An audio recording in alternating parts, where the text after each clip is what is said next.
Welcome, friends, to the Someone Gets Me podcast. I am your host, Dianne, and I am so delighted that you're here. This podcast was created because I believe there is a visionary leader inside each one of us who is waiting to be seen. In each episode of Someone Gets Me, you will hear useful tips from successful visionaries who will share their stories about how being seen has allowed them to take their vision out into the world with action. Why psychological safety is important in the workplace. Hi, everybody, and welcome. And today's episode is about something that I realize a lot of people don't really understand, and that is psychological safety. Psychological safety, in my operational kind of way of functioning in the world, is that the person mentally and emotionally feels safe to share their ideas and who they are without fear of retribution of any kind, including being made fun of, sarcastic comments, or outright verbal and emotional abuse, right? And in the workplace, I've experienced all of those things. I have experienced being made fun of. I have experienced being ridiculed. I've experienced it all over the course of my career. And I think it's really important. I think it's important that we realize that psychological safety is a thing and that psychological safety is required for healthy human functioning, including in the workplace. I think when I was younger and I starting my career, it was kind of like noble to be in a situation that was hard on us, or maybe even we would call it today abusive, but that was the way it was done, right? And just because it was done that way decades ago doesn't mean it's appropriate today, because in theory, us humans are supposed to be evolving and growing. And the truth is, what was true decades ago may not be true today. Remember, Pluto was a planet once, right? So, and then I remember being taught that our neurons didn't grow, and that once whatever neurons we were born with in our brain, that's all we have. That's also not true anymore. So there's so many things that we believe to be true that aren't true now. It doesn't mean they were lies then. It means that we've grown in our awareness and our understanding and our knowledge so that we have a different truth today. And 10 years from now, it will also be different, a lot of things. So I think it's important that we realize that psychological safety is a valuable thing. It may not have been revered years ago, and some people might even think I'm crazy talking about it now. I recently did an event for an academic institution, and I mentioned psychological safety to these educated people and educators, and none of them even knew what it was. I had to define it. But yet they were describing situations that were less than psychologically safe in their life. And so I think it's important that we talk about this. It really means that you can share who you are without fear of retribution, without being made fun of, or it's a stupid question, or worse than that, being laughed at. People who have lived through trauma in their lives, when somebody laughs at them, it re-traumatizes them. So you could be re-traumatizing somebody in your own little world and not even know it, because you're not paying attention to being honoring of the people around you. Or you could be somebody who's trying to work in a workplace where everybody's doing all this stuff and it doesn't feel safe to you. So here's my message.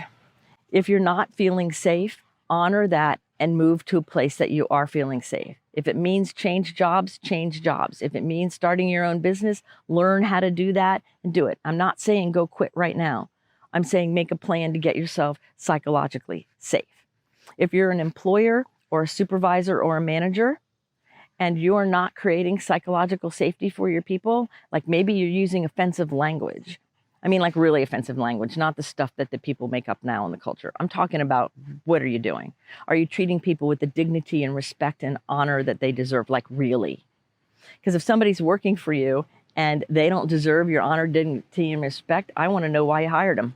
It doesn't make sense to me that you would have somebody in your influence that you don't honor and respect.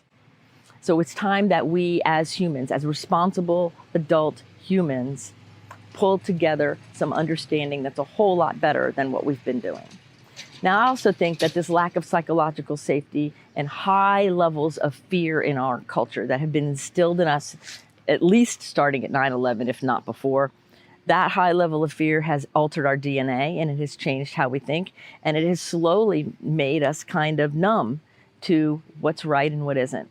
So now with COVID hitting and people starting to wake up a little bit more about what's good and right and true, they're starting to make better choices, hopefully, toward safety, which means what looks like the great resignation that I keep hearing about, I don't think it's a resignation at all.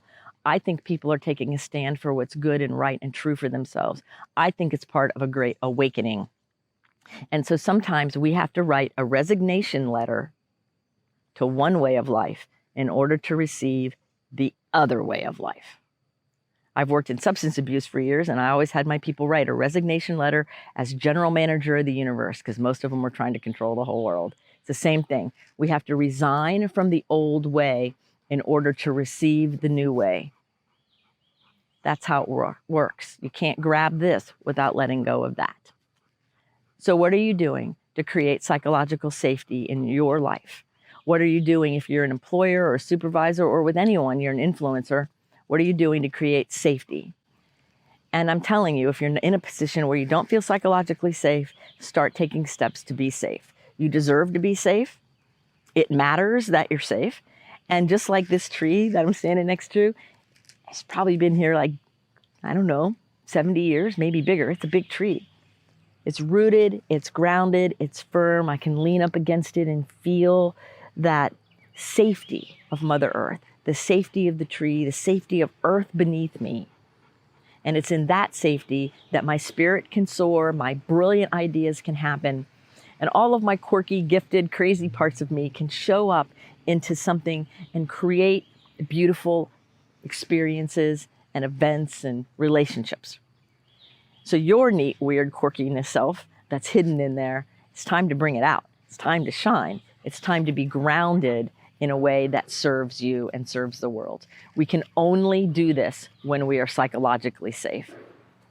So I invite you with everything of my being to really work toward being a safe person to be around and to creating safety in your own life. There is no good excuse for not being safe. There's no good excuse for it. So if somebody's making excuses or defending or explaining away, that's a warning sign. That's a lack of safety. So until the next episode of Someone Gets Me, be safe. Thank you for listening. I trust you gained some valuable inspiration and information. Please join me and other visionaries in the Someone Gets Me Facebook group. Or for more information on my services and additional episodes, visit someonegetsme.com. Again, thanks for listening.